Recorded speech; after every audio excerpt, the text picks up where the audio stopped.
Welcome to Muskegon Rising, a community service project of the Muskegon Rotary Club. Our purpose is to create lasting positive change. We've been doing that here since 1916. So, let's get started. Hello, I'm your host, Aaron Mikey, for today's Muskegon Rising podcast. I'm here with Zach Smith from Lively Up Kombucha. Welcome, Zach. Hey, Aaron. Thanks for having me. We're so glad you're here.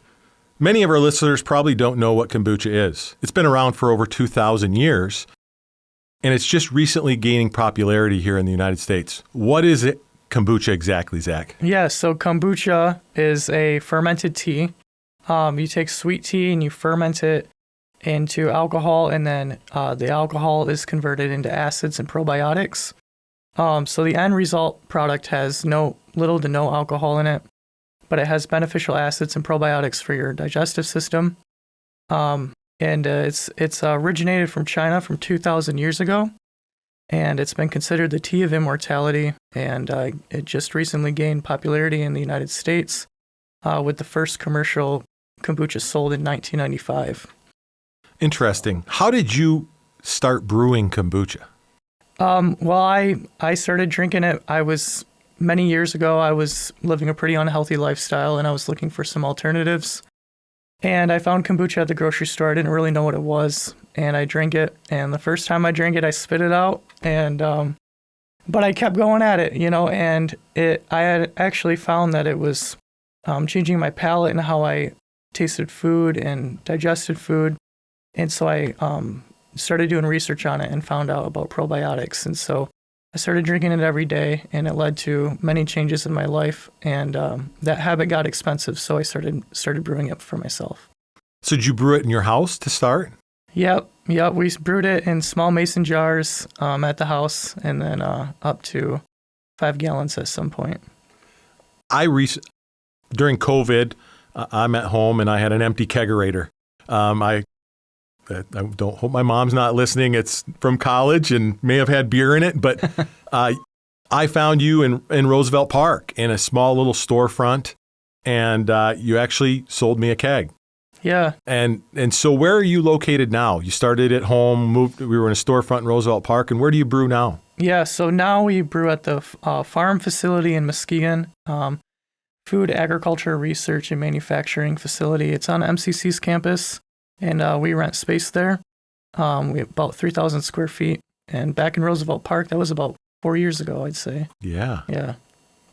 Yeah, that was a great storefront, but I've been to your facility. We'll talk about that more later, but really expanded your ability to brew. Yeah, absolutely. So how did you know when you had something other people wanted? I mean, you had to, something had to click to say, wow, I'm pretty good at this, and I think other people will want to buy it. Yeah.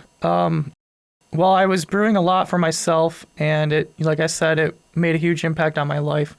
And it got to a point where I was brewing 10 gallons a week at home and sharing it with my coworkers and my family and friends. And they were also coming back to me, buying more and having their own testimonies with it. And so I was like, I want to share this with the community. And so we looked at what we had to do to go to the Muskegon Farmers Market. And part of that was getting into a commercial kitchen and getting a business license and all that. So we said, we'll just get started and see where this goes. And 7 years later, we're where we're at now. Still after it. Yeah. How many flavors do you have? I know you said tea and sugar and water. You add fruit. You do different things to your kombucha. Where do you come up with those flavors? How do you choose the flavors? Yeah, I mean, originally they're brewed for health, so each flavor is made for different health benefit, and then it's refined to taste good. We make 7 different flavors. Some of them are fermented on honey rather than sugar, which is normally what kombucha is fermented on. We also infuse them with mushrooms and different adaptogens. And really the health and wellness industry has grown so much that we just have found ourselves evolving with the industry. So we've just been picking up as we continue along. And you pick fresh fruits. I mean, you have blueberries, strawberries. I think I've had pineapple and mint and lavender. Yeah. What's your favorite flavor? My favorite, that's a hard one, probably the jam and ginger. It's a very strong ginger brew. I think most people who drink a lot of kombucha tend to like that flavor the most. Which one do you sell the most of? The blueberry harvest. It's we got blueberries from Sodini Farm in Muskegon, and we infuse that with lemons, and it's definitely our best seller. I love it. It's good. I've had it on tap at home, and it's fabulous. You talked a little bit about the health benefits. Explain that a little bit more to us. What really are the health benefits of kombucha? Yeah, I mean, so, probiotics are essentially a buzzword for healthy bacteria. And some people say that, some scientists say that 80% of our body weight is bacteria. And so you want to consider how you're influencing your inner microbiome. And your microbiome can lead to autoimmune deficiencies and different ailments and issues and digestive disorders. And so taking care of your microbiome is going to also take care of your entire vitality, your digestion, your immune system, your circulation, your body's pH, clear up your skin. So it's all about introducing healthy foods that don't have preservatives, that aren't pasteurized into your diet. And kombucha is just a convenient way of doing that.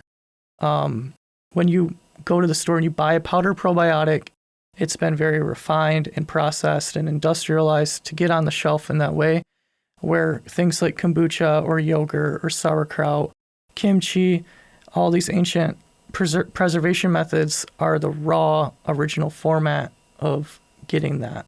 It's as natural as you can get. Yeah. And I know you said your first sip of kombucha you spit out. I will say I've never done that with any flavor you've had. Awesome. And I often compare it to apple cider vinegar. Yeah. But it's not that bitter. It does not have that taste at all, right? Yeah, no, you got to be careful saying that because some people will jump back. But it's in the vinegar family, but it's definitely not anything near apple cider vinegar. It has some amazing flavors. In fact, you had pineapple cayenne, I believe, that I tried in your shop. Yeah. And it almost made me sweat. It was really good. Are there any risks in drinking kombucha?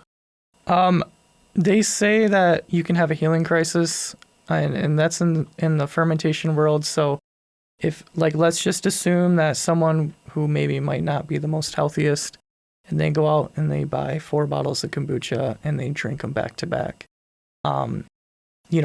They might have some issues in the bathroom. Okay. So. Okay. Yeah. I get it. I understand. I'm sure our listeners do. If you have like eczema or like an autoimmune disease that can flare up, because that bad bacteria that's in your stomach that's feeding that will fight back because it's being starved. Understood. Yep. So probably more personal question for me, but can you drink too much kombucha? Because I have 10 gallons at home right now, 2 different little kegs. I think once you're acclimated to it, you can shoot for the stars. Right. I drink 2 or 3 glasses a day, and it's really wonderful. So where can our listeners get Lively Up? Yeah, we're sold all over the state of Michigan in various health food stores, bars and restaurants, cafes, and coffee shops. The list is very long. It's all on our website, but the most common place you can find us in Michigan is at Meijer. They have 4 of our flavors. We're also in Whole Foods and Fresh Time. So for grocery, those are the most convenient areas, but we are also in a lot of independent, locally owned businesses throughout the state. And locally as well in Root Down Yoga? Yeah. They have it on tap there as well, right? Absolutely. One of our first supporters. That's just amazing. Why would you recommend that somebody start drinking kombucha? A lot of people drink soda, and we all know that soda might not be the best thing for us. So if someone's trying to just like improve their overall wellness, I think kombucha fits right in for something like that. And your kombucha is unique, if I remember correctly. You brew it with sugar or honey, and you mentioned that. But how much sugar does your kombucha actually have in it? Yeah, so the end product, because it's fermented out, the end product has about 6 grams of sugar per bottle, and a bottle is about 12 ounces. So compared to a Coca-Cola that might have 35 to 40 grams of sugar. So much more healthy. You can handle that and a lot more health benefits for you. Yeah, absolutely. Zach, anything else you'd like our listeners to know about Lively Up? Yeah, I mean, we started the Muskegon Farmers Market. The community's been behind us ever since, and we wouldn't be here without it. And several allies in the business and local community, and it's really a big testimony of the business is also to communicate that with perseverance and resilience, you can take your vision to reality. And a lot of hard work. I know we talk often when I'm in your shop, getting into Meyer and all the logistics of moving your product around the state of Michigan. A tremendous amount of work for a small business, and appreciate all that you do to make that happen. Yeah, thank you. Yep. Well, thanks for being here, Zach. For more information on Lively Up Kombucha, please visit livelyupkombucha.com. Thanks, Aaron. Thank you.